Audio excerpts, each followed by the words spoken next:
I thank you, Honorable Speaker. Honorable Speaker, I join my colleagues, members of Parliament, in supporting the motion and therefore signifying my approval for the appointment upon Parliament deciding of these commissioners. But Honorable Speaker, I wanted to say that this commission, despite being a Chapter 15 commission like several others, I don't know what really happens in it. Honorable Speaker, I've been in this House since the 11th Parliament under the new Constitution. And we approved commissioners here, led by Madam Sarah Serem. When they sat, they took their business as the business of dealing with this Parliament. After that, Honorable Speaker, we again approved the second SRC commission under this Constitution. And Honorable Speaker, you remember the first commission had people like Olo Aringo, who started the Parliamentary Service Commission. Immediately went there, he forgot about the role of Parliamentary Service Commission and was leading SRC in encroaching into the mandate of the Parliamentary Service Commission. Honorable Speaker, the last commission, this one which is going out, which has just gone out, Adalmaso Tiena Nyango, and Honorable Mbui and others will confirm to you how eloquent Dalmas used to be seated from where my brother is seated there, about the place of Parliament, how remuneration should be organized. He immediately went into that commission, hitting back at Parliament became his business. I wanted to say, Honorable Speaker, that I don't know whether it is the Salaries and Remuneration Commission which is cast or the people we send there. I wanted to pray, Honorable Speaker, that now that we are sending a new team, may they be alive to the fact that as Parliament, we've done everything to enable them discharge their mandate. Honorable Speaker, the Salaries and Remuneration Act is very detailed coming from this Parliament in terms of their mandates, how they need to do job evaluation, how they need to peg, salaries to the roles of the various bodies, how they need to harmonize salaries so that people performing same roles and functions unequally. But Honorable Speaker, that has not been happening. Honorable Speaker, I wanted to request these commissioners, if ultimately approved, that they avoid the jinx of the past, where the Salaries and Remuneration Commission has been encroaching into the mandate of the other commissions. Honorable Commission, for purposes of protecting Parliament, you have Parliamentary Service Commission. And the mandate of Parliamentary Service Commission to deal with matters, welfare and facilities for Parliament is constitutional. You still get the Salaries and Remuneration Commission issuing gazette notices prescribing, Honorable Speaker, even the amount of tea. If you remember the gazette notice for the 12th Parliament, even the number of cups of tea members of Parliament should be taking in a committee, not knowing some of us don't even take the number of cups of tea. Issues of per diem, issues of allowances. And so you have such issues going to court. And when they go to court, the monies we budget for operations and maintenance of the Salaries and Remuneration Commission is now being used in wars over remuneration between government agencies. I wanted to request the Commission that incident has also affected the judiciary. And I don't know why Salaries and Remuneration Commission would not respect the jurisdictional territory of equal coordinate commissions like JES. JES is also dealing with matters facility, matters welfare. But you get Salaries and Remuneration Commission telling judges who want to sit together and conference, most of those judges who sit in a bench, that this is the amount of money you are going to spend.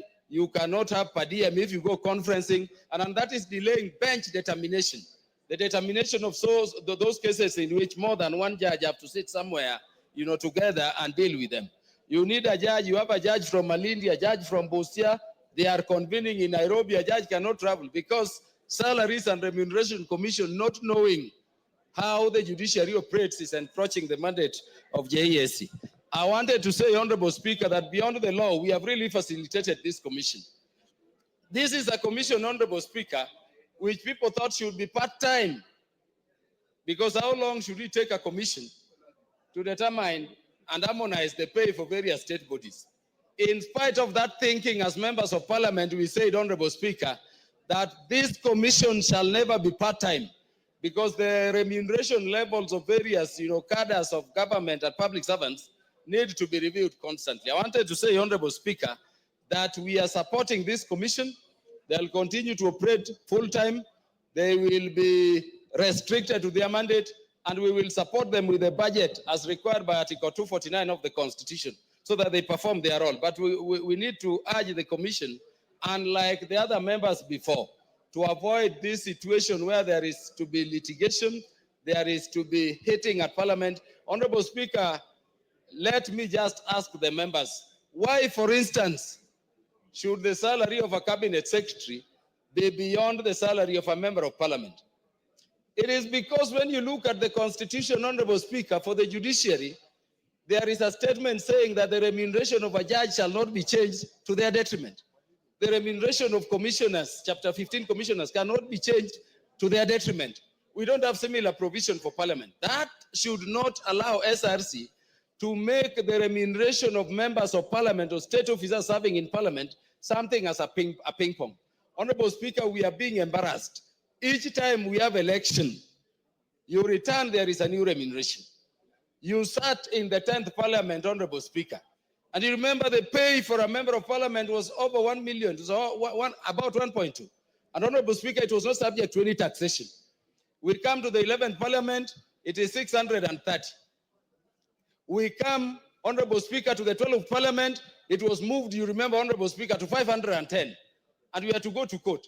And when it is pegged at 510, against all public servants and employees of government, it is only Parliament they are telling you will not have annual increment. So we need harmony in spite of the law, because the Salaries and Remuneration Act and the Constitution still says that you will harmonize.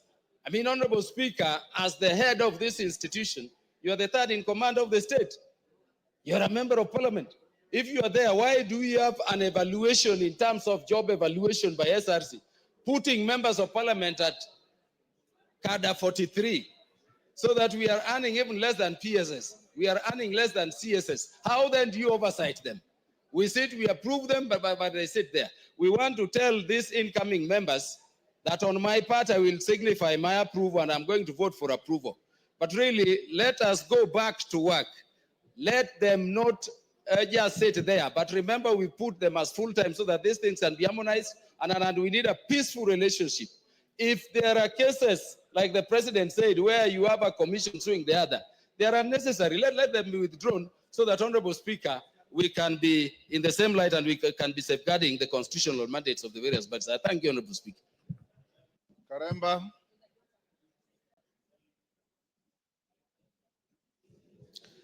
Thank you, Honorable Speaker. I wish to thank the honorable members who have contributed to this motion, and starting with the honorable members of the committee who sat through the entire vetting process and saw that indeed the nominees were fit for this exercise. But the message is very clear, Honorable Speaker, to the incoming commissioners, that their job is very clear. Their job is not to target politicians only.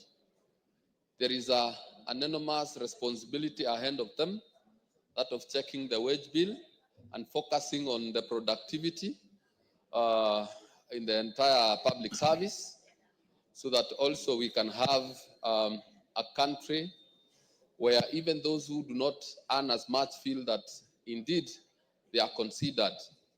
Honorable Speaker, while I agree with the honorable members who share or rather who express how sometimes it is challenging when their constituents have to ask for this and that, from burials to birthdays and to weddings, I wish to state that, Honorable Speaker, I do not think that it is sustainable.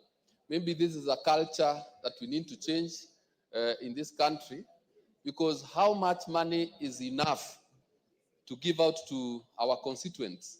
It can never be enough. So if there is something that we need to change, is the culture, so that also empower our people so that they can also get their income and be able to service themselves and even sort their own challenges, instead of thinking that perhaps it is us who have the responsibility of sorting out their problems. So going forward, maybe as leaders in this country, we need to invest more in growing our country, in growing our economy, so that our economy can serve all of us. So, Honorable Speaker, having said all that, I beg to reply. Thank you, Honorable Speaker.